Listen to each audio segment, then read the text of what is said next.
ಸ್ನೇಹಿತರೆ, ಎಲ್ರಿಗೂ ನಮಸ್ಕಾರ.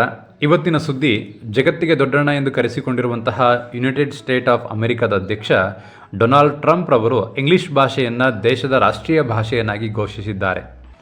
ಹಾಗಾದರೆ ಸ್ನೇಹಿತರೆ, 250 ವರ್ಷಗಳ ಹಿಂದೆ ಸ್ಥಾಪಿತವಾದಂತಹ ಅಮೆರಿಕ ಸಂಸ್ಥಾನವು ಸ್ಪ್ಯಾನಿಷ್, ಫ್ರೆಂಚ್, ಡಚ್, ಇಂಗ್ಲಿಷ್ ಭಾಷೆಗಳನ್ನು ಒಳಗೊಂಡಿದ್ದರೂ ಸಹ ಈವರೆಗೆ ರಾಷ್ಟ್ರೀಯ ಭಾಷೆಯನ್ನಾಗಿ ಯಾವ ಒಂದು ಭಾಷೆಯನ್ನು ಕೂಡ ಪ್ರಕಟಿಸಿರಲಿಲ್ಲ.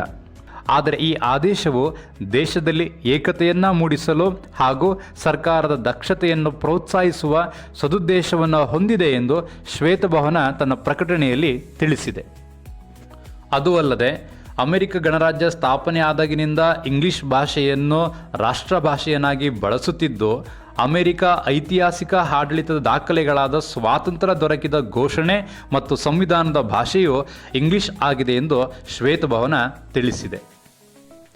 ಇಂತಹ ಹೆಚ್ಚಿನ ಮಾಹಿತಿಗಾಗಿ ನಮ್ಮ www.navodaya foundation.in ಸಂಪರ್ಕಿಸಿ.